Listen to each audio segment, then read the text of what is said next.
میں کچھ کہنا چاہتا ہوں، اگر مسلمان اپنے کردار اور اخلاق میں محمد صلی اللہ علیہ وسلم کی سیرت پر نہیں آتا تو جو فساد جنگلات میں جانوروں کے درمیان میں ہے، اس سے خدا کی قسم کہیں زیادہ بڑا فساد انسانوں کے درمیان میں ہوگا۔ عجیب قصہ ہے، جنگل کے بھیڑیوں نے ایک وفد بھیجا حضور اکرم صلی اللہ علیہ وسلم کی خدمت میں، اور یہ وفد بھیڑیوں کا آپ کی خدمت میں حاضر ہوا اور یہ پیغام لے کر آیا جنگل کے تمام بھیڑیوں کی طرف سے کہ اگر سالانہ اتنی بکریاں ہمارے لیے الگ کر دی جائیں تو ہم پورے جنگل کے بھیڑیوں کی طرف سے یہ وعدہ کرتے ہیں کہ کسی ریوڑ پر کوئی بھیڑیا حملہ نہیں کرے گا۔ یہ میں ایک مثال دے رہا ہوں اور میں آپ سب کی توجہ چاہوں گا۔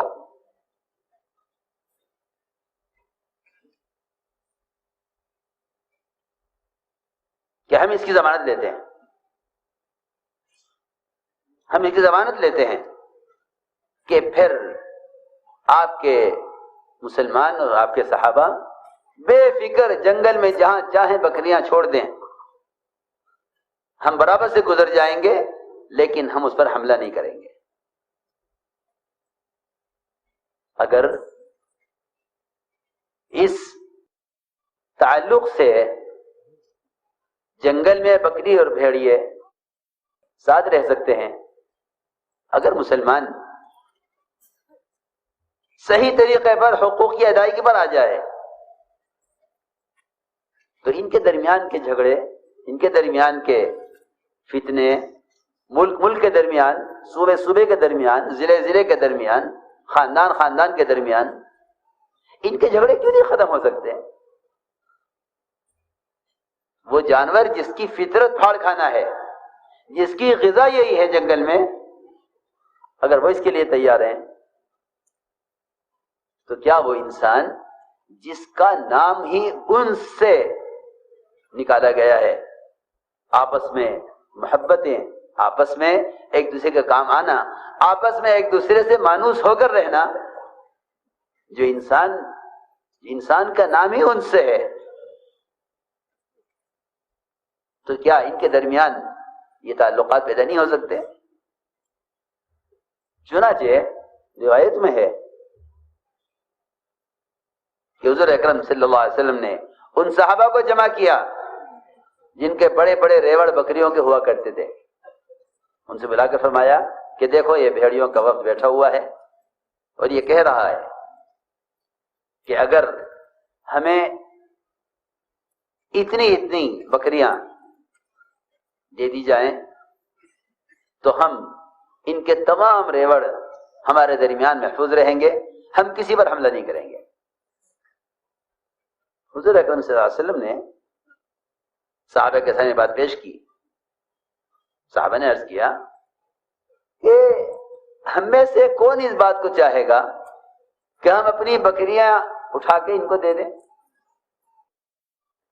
ہم ان بکریوں کی حفاظت کریں گے اور ہم ان کے لیے بکریوں کا ایک حصہ ان بھیڑیوں کے لیے خاص کر دیں، یہ ہم نہیں چاہتے۔ روایت میں ہے کہ حضور اکرم صلی اللہ علیہ وسلم نے جب یہ دیکھا کہ آپ کے صحابہ اس کے لیے تیار نہیں ہیں، آپ صلی اللہ علیہ وسلم نے بھیڑیوں کو اشارہ کیا اور یہ فرمایا جب یہ چرواہے بھیڑیوں کے، یہ چرواہے بکریوں کے یہ اس کے لیے تیار نہیں ہیں تو پھر تمہیں جہاں منہ مارے اور جہاں تم حملہ کر کے کھا لیا کرو۔ یہ میں نے ایک صرف یہ سمجھانے کے لیے مثال دی ہے کہ آپ کی بعثت اور آپ کی آمد نے انسانوں میں نہیں صرف بلکہ جنگل کو ان درندوں کے درمیان بھی ایسی شکلیں پیدا کر دی تھیں کہ یہ آپس میں جنگلوں میں معمون ہو کر رہے ہیں۔ میرے محترم دوستو، حضور اکرم صلی اللہ علیہ وسلم کی بعثت اور آپ کی آمد، اس نے امت کو جس جہالت سے اور خوریزی سے اور سالہ سال کی آپس کی لڑائیوں سے اور قتال سے اور آپس کے جھگڑوں سے مجھ کو نکالا تھا، آپ نے سب سے پہلا کام یہ کیا جو مجھے اصل بات عرض کرنی تھی کہ آپ کی دعوت کا جو سب سے بنیادی اصول ہے اور آپ کی دعوت کا جو بنیادی اسلوب ہے وہ یہ کہ آپ نے امت کو بلا تفریق دعوت دی ہے، امت کو بلا تفریق دعوت دی ہے۔ اور یہ دعوت اگر اس اصول پر نہیں ہے، دعوت اگر اس اصول پر نہیں ہے کہ امت کو بلا تفریق دعوت دی جائے، اگر دعوت اس اصول پر نہیں ہے کہ امت کو بلا تفریق دعوت دی جائے، تو میں آپ سے عرض کر چکا ہوں کہ امت دعوت کے بغیر مجتمع نہیں ہو سکتی۔ امت کی اجتماعیت اس میں ہے کہ امت کو بلا تفریق دعوت دی جائے۔ حضور اکرم صلی اللہ علیہ وسلم کی جو اصل دعوت ہے، آپ کی دعوت کا اسلوب یہ ہے کہ آپ نے امت کو طبقات پر جمع نہیں کیا۔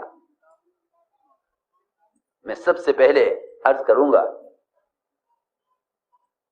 کہ حضور اکرم صلی اللہ علیہ وسلم نے امت کی اجتماعیت کو قائم کرنے کے لیے سب سے پہلے ان کو زبان کی بنیاد سے ہٹایا۔ میری بات بہت توجہ چاہے گی،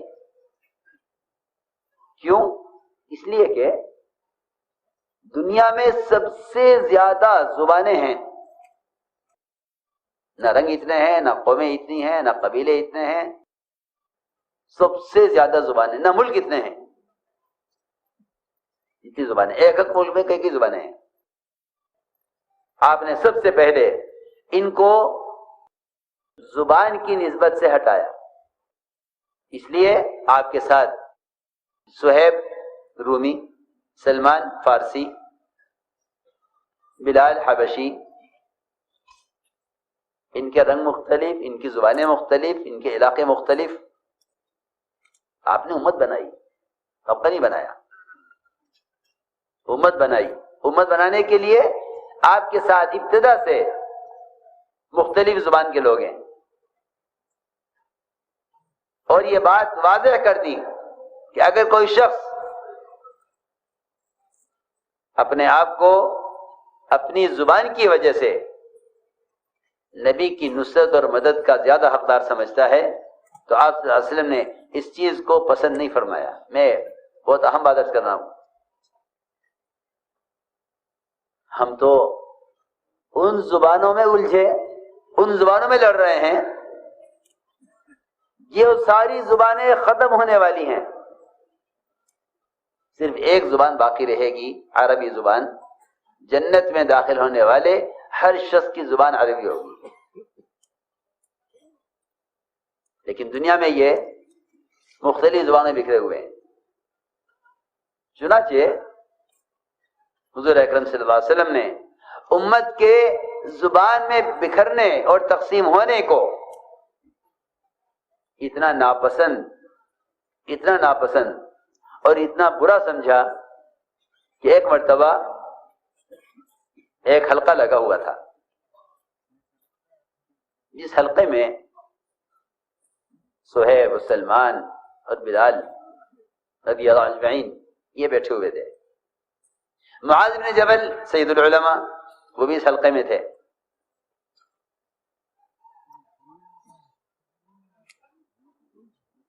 قیس بن مطاطیہ جو خزرج کے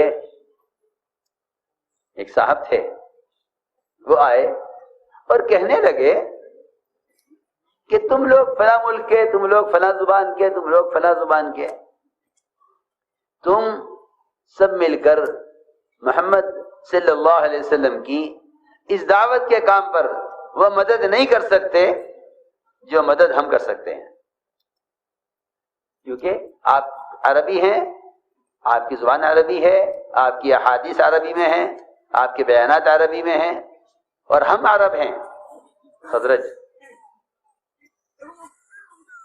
جو کام ہم کر سکتے ہیں وہ تم نہیں کر سکتے، اور تم اس کام کے ایسے اہل نہیں ہو جیسے ہمیں، کیونکہ ہماری نبی کی زبان ایک ہے۔ بہت اہم بات ہے، باہر سے آنے والے دوسری زبان کے لوگ، ان کو دعوت الی اللہ میں نبی کی مدد کے اعتبار سے اس قابل نہیں سمجھا جتنا قابل اپنے آپ کو سمجھا۔ یہ بات جب کہی قیشبی نے بتاتیہ نے، تو ظاہر بات ہے کہ جو دوسری زبان والے تھے ان کو یہ بات محسوس ہوئی کہ بھئی ہمارے ساتھ ہمارے بارے میں یہ کہا جا رہا ہے، اور اس سے واقعی ہم جس شخص کو بھی کام کے قابل نہیں سمجھیں گے اس کے اندر ایک احساس کمتری پیدا ہوگا۔ اور میں عرض کرتا ہوں کہ امت کا جتنا نقصان ہوا ہے اور امت کی جتنی صلاحیتیں ضائع ہوئی ہیں وہ صرف احساس کمتری سے ضائع ہوئی ہیں۔ مولانا الیاس صاحب اللہ نے سب سے بنیادی کام یہ کیا کہ امت کے اندر سے احساس کمتری کو ختم کیا۔ یہ سب سے تجدیدی کام اصل یہ ہے، تجدیدی کام اصل یہ ہے کہ امت اس بارے میں بالکل ختم ہو چکی تھی کہ ہم کسی قابل نہیں ہیں، اس لیے کہ امت کے گناہ، امت کے رذائل، امت کے منکرات، اور امت پر کیا عرض کروں، فتوے اتنے لگ چکے تھے، یہی سمجھتے تھے کہ ہم کسی قابل نہیں ہیں۔ مولانا الیاس صاحب علیہ نے جو تجدیدی کام کیا ہے، جو نبوت کی اصل شان اور نبوت کا اصل کام تھا، وہ یہ کیا کہ امت کے اندر اپنی ذمہ داری کا اور امت کے اندر اس بات کا احساس پیدا کیا کہ تم کیسے بھی ہو لیکن بحیثیت محمد صلی اللہ علیہ وسلم کو امتی ہونے کے، تم دین کے قائم کرنے کے تم حقدار ہو،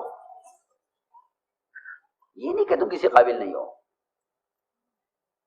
ہمارے اسد علیہ ایک ڈاکو سے بھی یہ کہتے تھے کہ اللہ تم سے دنیا میں دین کے قائم کرنے کا کام لینا چاہتے ہیں، جس کا کام ہی صرف لوٹنا، کھسوٹنا اور ڈکیتیاں ڈالنا اور قتل کرنا اور مال لوٹنا تھا، اس کو اس کے اندر یہ احساس پیدا کیا۔ کیوں تم سے اگر کوئی گناہ ہو گیا تو تم نے اپنے آپ کو ہدایت کے پھیلانے اور امت کے دین پر لانے کے لیے اپنے آپ کو اس ذمہ داری کے قابل کیوں نہیں سمجھا؟ میں عرض کر رہا تھا کہ یہ ایک فطری چیز ہے کہ جب کسی بھی طبقے کے بارے میں یا کسی فرد کے بارے میں یہ سوچ لیا جائے کہ یہ اس کام کے اہل نہیں ہیں تو یہ ان کی صلاحیتوں کو ضائع کر دیتا ہے۔ حضور اکرم صلی اللہ علیہ وسلم بعض مشرکین اور کفار کے بارے میں کہا کرتے تھے کہ اگر یہ اسلام لے آئے تو اس کے اندر یہ صلاحیت ہے، اس میں یہ صلاحیت ہے، اس میں یہ صلاحیت ہے۔ جی ہاں، جہاں تک فرمایا خیارہم فی الجاہلیت خیارہم فی الاسلام، کہ ان کے اندر جو صلاحیتیں ہیں وہ ساری صلاحیتیں اسلام کے لیے استعمال ہو سکتی ہیں اگر یہ دین کی سمجھ حاصل کر لیں۔ جی ہاں، میں مثالیں دے رہا ہوں اس امت کو جمع کرنے کے لیے کس وسعت قلبی کی ضرورت تھی۔ عمر رضی اللہ عنہ تمنا کرتے تھے کہ یہ فلاں یہودی کاش مسلمان ہو جائے، یہ حساب میں اتنا تیز اور ماہر ہے کہ میں چاہتا ہوں کہ اگر یہ مسلمان ہو جائے تو میں اس یہودی کو اپنے مسلمانوں کے بیت المال کا محاسب اور اس کا سی اے اور اس کا خزانچی بنا لوں۔ میں کچھ کہہ رہا ہوں، تنگ دلی سے فرقے بنتے امت نہیں بنتی، تنگ دلی سے فرقے بنتے امت نہیں بنتی۔ حضور اکرم صلی اللہ علیہ وسلم کی بعثت اور آپ کی نبوت میں یہ بہت اہم چیز ہے کہ آپ صلی اللہ علیہ وسلم نے امت کو جمع کرنے کے لیے ان کو سب سے پہلے زبان کی نسبت پر ان کو ڈرایا کہ تم زبان کی نسبت پر نہ رہنا. چنانچہ جو میں واقعہ عرض کر رہا تھا، یہ ساری بات کیونکہ اس سے متعلق ہے، اس لیے میں نے عرض کی ہے.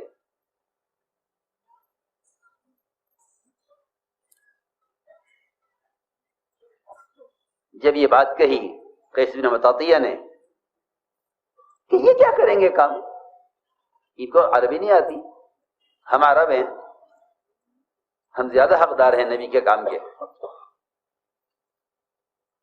تو اس بات کو دیکھ کر معاذ بن جبل رضی اللہ عنہ، کیونکہ سید العلماء ہیں اور علماء کا ہی حق ہے کہ وہ ہر ایسی چیز کو سب سے پہلے محسوس کریں گے جس سے امت کے درمیان کسی قسم کا انتشار یا امت کے درمیان کسی قسم کی اونچ نیچ پیدا ہوتی ہو یا امت کے درمیان میں ایسے الفاظ تفریق پیدا کرتے ہوں. یہ علماء کا مقام ہے اور یہ علماء کی ہی فراست ہے کہ وہ اس چیز کو محسوس کریں. انہوں نے معاذ بن جبل رضی اللہ تعالیٰ عنہ، انہوں نے اس بات کو محسوس کر لیا اور یہ خیال کیا کہ یہ کہنا ان لوگوں کے بارے میں کہ یہ نبی کی مدد اور نصرت کے اہل نہیں ہے، کیونکہ ان کی زبان نبی کی زبان میں فرق ہے، اور یہ فخر کر رہے ہیں اس پر قیس بن مطاطیہ کہ ہم عرب ہیں. اس پر معاذ بن جبل رضی اللہ تعالی عنہ قیس بن مطاطیہ کا گریبان پکڑ کر اور کھینچ کر لے گیا آپ کی خدمت میں. کھینچ کر لے گیا آپ کی خدمت. عرض کیا کہ یہ یوں کہتا ہے کہ ہم زیادہ حقدار ہیں کیونکہ ہم عرب ہیں، ہماری نبی کی زبان ایک ہے، اور اس نے آپ کے صحابہ سلمان، بلال، صہیب ان کے بارے میں یہ کہا ہے. حضور اکرم صلی اللہ علیہ وسلم کو اس بات پر اتنا غصہ آ گیا، اس پر اتنا غصہ آ گیا کہ آپ سیدھے منبر پر تشریف لے گئے، صحابہ کو جمع کیا اور آپ نے بیان فرمایا. قیس بن مطاطیہ کا گریبان پکڑے ہوئے معاذ بن جبل رضی اللہ تعالی عنہ منبر کے سامنے کھڑے رہے اور آپ بیان کر رہے تھے. آپ نے فرمایا کہ عربی زبان نہ تمہاری ماں ہے نہ تمہارا باپ ہے.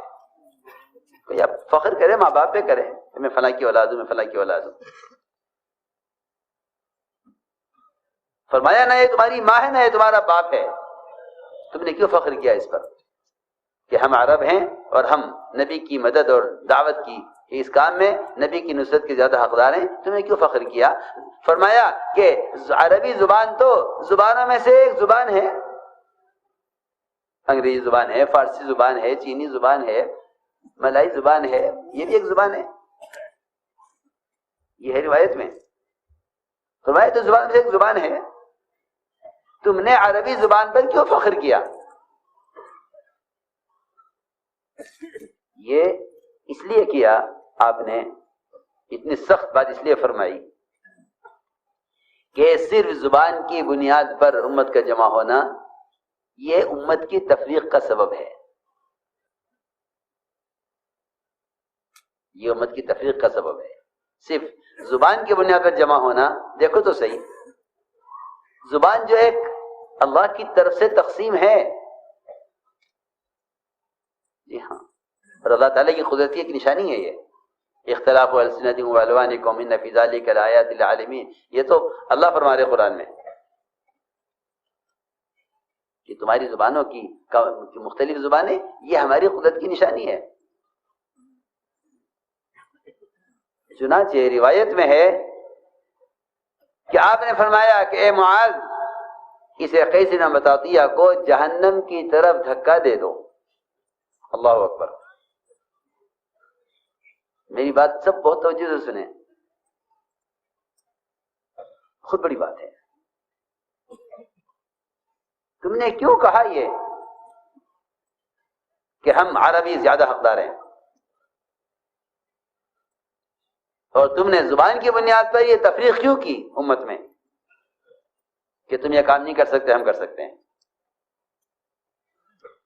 فرمایا کہ معاذ دعہ الی النار، اس کو جہنم کی طرف دھکا دے دو۔ روایت میں ہے کہ بعد میں یہ قیس بن مدادیہ مرتد ہوئے، ہاں ان کا اسلام دوبارہ لانا بھی ملتا ہے روایتوں میں، لیکن جو مجھے اصل بات عرض کرنی تھی، یہ ہمارے آپ کے درمیان ایک پرانے ہوں یا نئے ہوں ایک اہم مذاکرہ ہے۔ یہ ایک بات میں نے ایک نسبت عرض کی ہے زبان کی، اس زبان کی نسبت پر یہ واقعہ، یہ چیزیں یاد رکھنے کی ہیں۔ دوسری بات یہ ہے کہ حضور اکرم صلی اللہ علیہ وسلم نے امت کو طبقات میں بھی تقسیم نہیں ہونے دیا کہ یہ خواص کا طبقہ ہے، یہ عوام کا طبقہ ہے، یہ علماء کا طبقہ ہے، یہ جاہلوں کا طبقہ ہے، نہیں۔ امت کی اجتماعیت جس سے یہ اللہ کی مدد کے مستحق بنے باوجود تمام کمزوریوں کے۔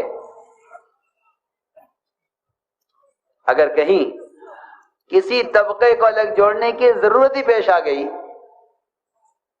ان کی ہدایت کے لیے، ان کی تربیت کے لیے، ان کو اسلام سمجھانے کے لیے، یہی ہے کہ ان کا مطالبہ ہے کہ جی آپ ہمیں الگ جمع کریں، اس لیے کہ امت کی تربیت بھی اختلاط میں ہے۔ امت کی تربیت اختلاط میں ہے، اختلاف میں تربیت نہیں ہے، تربیت اختلاط میں ہے۔ ہماری بات بہت توجہ جائے گی، تربیت اختلاط میں ہے، آپس میں ملنے میں، اختلاف میں تربیت نہیں ہے، اس لیے کہ خدا کی قسم آپس کے ملنے جڑنے سے بیماریاں اتنی منتقل نہیں ہوتی ہیں تو غلط خیال ہے، لیکن آپس کے اختلاط سے صفات منتقل ہوتی ہیں، آپس کے اختلاط سے صفات منتقل ہوتی ہیں۔ اس لیے ہم نے عرض کیا ہے کہ ہمیں اس مذاکرے میں عرض کرنا ہے کہ حضور اکرم صلی اللہ علیہ وسلم نے امت کی اجتماعیت کے لیے ہر اس نسبت کو ختم کیا، اور کہیں کہیں اللہ تعالیٰ نے آپ کو اس پر تنبیہ بھی کی ہے کہ آپ کو یہ اس طرح نہیں کرنا چاہیے تھا، آپ کو ایسے کرنا چاہیے تھا۔ میں عرض کرتا ہوں، ہم اس کام میں اگر اپنی نظر اور آنکھ سے کسی فرد مسلم کو طبقاتی نظر سے دیکھ رہے ہیں تو یہ نظر امت کو کاٹنے کے لیے کافی ہے۔ یہ کس پارٹی کا ہے، کس جماعت کا ہے، کس خیال کا ہے، کس ذہن کا ہے، کس مذہب کا ہے۔ میں تو یہاں تک عرض کرتا ہوں کہ 4 مذہب جو حق ہیں، 4 مذہب جو حق ہیں، ان 4 مذاہب کے اعتبار سے بھی امت کو اس نظر سے دیکھنا یہ بھی امت کی تفریق کا سبب ہے، یہ بھی امت کی تفریق کا سبب ہے۔ 4 مذاہب جو حق ہیں، اس ایک حق مذہب کے اعتبار سے بھی اگر تم اس نظر سے دیکھ رہے ہو کہ یہ میرے مذہب کا آدمی نہیں ہے، یہ دوسرے مذہب کا آدمی ہے، تو خدا کی قسم امت کی تفریق کے لیے اور اللہ تعالی کے یہاں مجرم ہونے کے لیے اتنا کافی ہے۔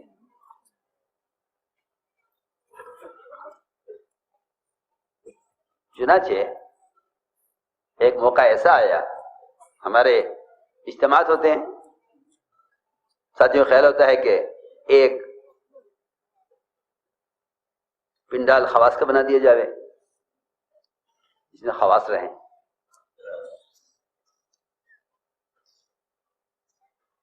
حالانکہ کسی کو بھی اپنی خصوصیت کا جو دھوکہ ہے وہ ختم نہیں ہوگا جب تک وہ عوام کے ساتھ ایسا نہ مل جائے جیسا نمک کو آٹے میں ملا دیا جاتا ہے۔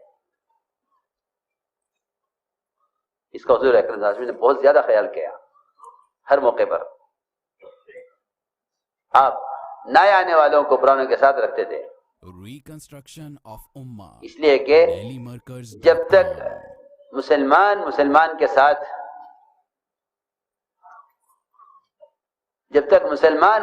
کے ساتھ کسی بھی اعتبار سے اجنبیت رکھتا ہے، ان میں آپس میں اجتماعیت نہیں ہو سکتی۔ میں درمیان میں ایک بات عرض کر دوں کہ عمر رضی اللہ تعالی عنہ تشریف فرما تھے، اچانک اللہ کے راستے سے کوئی صحابی واپس آئے جن کا ہاتھ کٹ گیا تھا، اللہ کے راستے میں پہنچے سے ہاتھ کٹا ہوا تھا، اور ظاہر بات ہے کہ وہ اسی وقت ہاتھ کٹا اور وہ سفر سے واپس آئے تو زخم کا بھی اثر تھا اس میں، اور ایک عیب بھی تھا ہاتھ میں۔ ابھی آ کے بیٹھے تھے عمر کے پاس تو خیال یہ ہوا کہ دسترخوان لگنے لگا کھانے کا، تو یہ اس خیال سے آہستہ سے کھسک گئے وہاں سے اور پیچھے ہٹ گئے کہ دسترخوان لگ رہا ہے کھانے کا اور میرا ہاتھ یہ کٹا ہوا ہے، اور یہ دسترخوان میں بیٹھنے والے ان کے ساتھی اور خود حضرت عمر رضی اللہ تعالی عنہ یہ میرے ساتھ کھانا پسند نہیں کریں گے، گھن کریں گے میرے ہاتھ کی وجہ سے۔ یہ سوچ کر یہ صحابی پیچھے ہٹ گئے۔ حضرت عمر سمجھ گئے کہ یہ یہاں سے غائب ہونا چاہتا ہے دسترخوان سے صرف اس لیے کہ اس کا ہاتھ کٹا ہوا ہے۔ حضرت عمر سمجھ گئے، فرمایا کہاں جا رہے ہو؟ یہاں آؤ، بیٹھو دسترخوان پر۔ ان کو بٹھایا۔ جب کھانے کا برتن آیا، کھانے کا جب برتن آ کر رکھا گیا تو عمر رضی اللہ فرمایا کہ میں نے یہ قسم کھا لی ہے کہ جب تک تم اپنا کٹا ہوا ہاتھ اس کھانے میں نہیں گھما دو گے ہم میں سے کوئی کھانا نہیں کھائے گا۔ محبتیں ایسے پیدا کی گئی تھی۔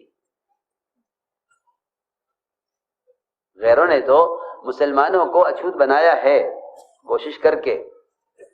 آپ دیکھیں گے کہ میاں بیوی، باپ بیٹے، بھائی بھائی، بہن بھائی ایک پلیٹ میں نہیں کھا سکتے، اور یہ فیشن چل پڑا ہے، اور ہمارے تبلیغ بھی داخل ہو گیا ہے کہ دسترخوان پر پلیٹیں رکھی جاتی ہیں الگ الگ سب کے لیے۔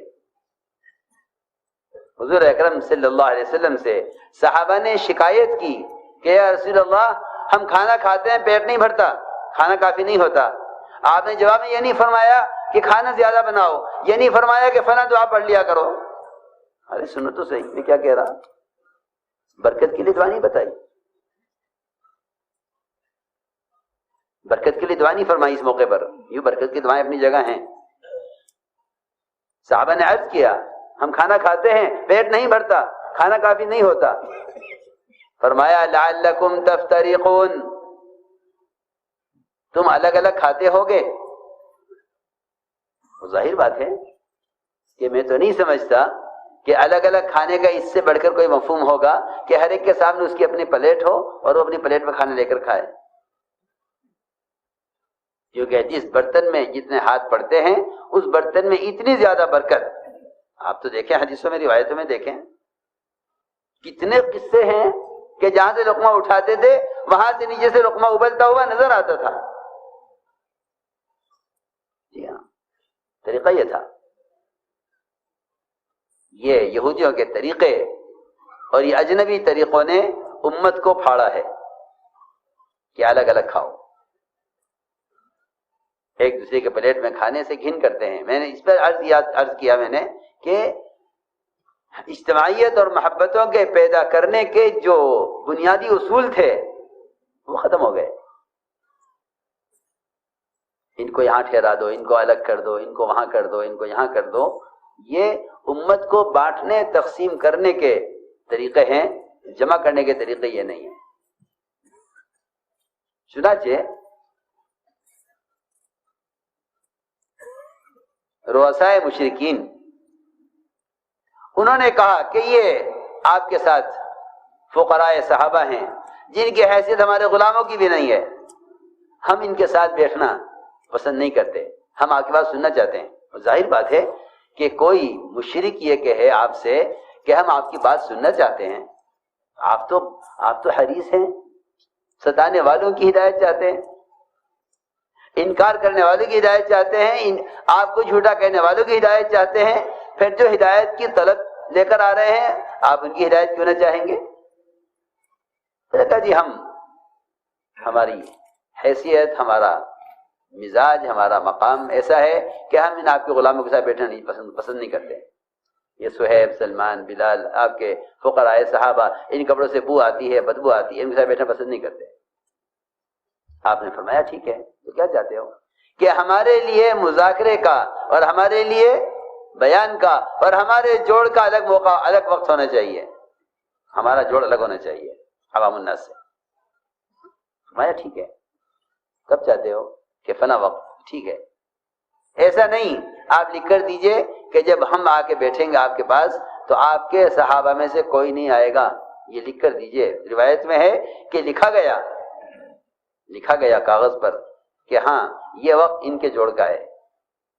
ادھر یہ رؤسائے مشرکین آ کر بیٹھے، آپ نے ان سے بات شروع کی کہ اسلام لے آویں. ادھر نابینا صحابی عبداللہ ابن ام مکتوم، وہ نابینا تھے، اندھے، نظر نہیں آتا تھا، دروازے پر سے چیخے علمنی یا رسول اللہ مما علمک اللہ، اللہ نے جو آپ کو سکھلایا ہے مجھے بھی سکھلا دیجیے. حضور اکرم صلی اللہ علیہ وسلم کو ان نابینا صحابی کے آنے سے ناگواری ہوئی، اور اس لیے ناگواری ہوئی کہ بھئی یہ وقت ان کے ساتھ بیٹھنے کا ہے، تم کسی دوسرے وقت آ جانا، تم تو اپنے ہو، ساتھ ہو، اسلام لا چکے ہو، تمہیں اس وقت آنے کی کیا ضرورت تھی؟ اللہ کی شان یہ کہ اللہ تعالیٰ اس موقع پر نابینا کو لائے. کوئی اگر بینا ہوتا وہیں سے دیکھ کر واپس ہو جاتا کہ یہ وقت ہمارا آنے کا نہیں ہے، یہ وقت ان کے لیے ہے. لیکن نابینا صحابی، انہیں نہیں معلوم کیا وقت ہے اور کیا ہو رہا ہے. آپ کی پیشانی بل آ گئے، اللہ تعالی نے اسی پر عبسہ نازل کی. یہ چیزیں قرآنوں کے سمجھنے کی بھی ہیں، اور یہ سارے اصول اور ضابطے امت کی اجتماعیت کے ہیں.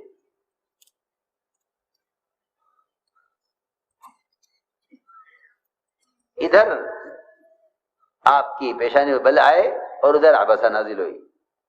اللہ نے آپ کو تنبیہ کی کہ نبی جی آپ نے کیا کیا؟ جن میں استغنا ہے ان کی کوشش، اور جو طلب لے کر آ رہے ہیں ان سے آپ کی پیشانی میں بل آ گئے. میں اس سارے واقعے سے صرف یہ سمجھاؤں کہ حضور اکرم صلی اللہ علیہ وسلم اجنبی سے اجنبی آدمی کو، غیر سے غیر آدمی کو چاہتے تھے کہ یہ کسی طرح تمہارے درمیان میں رہے، تمہارے درمیان میں رہے. یہاں تک بھی فرمایا ہے وَإِنْ أَحَدٌ مِّنَ الْمُشْرِكِينَ اسْتَجَارَكَ فَأَجِرْهُ حَتَّى يَسْمَعَ كَلَامَ اللَّهِ. اللہ اکبر. کہ تم انہیں اپنے ماحول میں لاؤ، اگر تم سے پناہ چاہتے ہیں پناہ دو ان کو، تاکہ تمہارے ماحول میں آ کر قرآن سنیں. اس لیے کہ نہیں جانتے ہیں. میرے دوستو عزیزو، میں نے ساری بات یہ سمجھانے کے لیے عرض کی تھی کہ دوسری نسبت وہ قوم اور قبیلے کی ہے، ایک نسبت زبان کی ہے، ایک نسبت یہ قوم اور قبیلے کی ہے. فرمایا کہ ان نسبتوں کے ساتھ دعوت کا کام نہیں چلے گا. ہم تو اللہ مجھے معاف فرمائے ایک ہونے کے بعد اجنبی نظر سے دیکھیں، وہاں غیروں کو اجنبی نظر سے دیکھنے کی اجازت نہیں ہے. وہاں ہر ایک کو اپنا ایک نظر سے دیکھو، اس لیے کہ امت کو جمع کرنا ہے. اس لیے ہم نے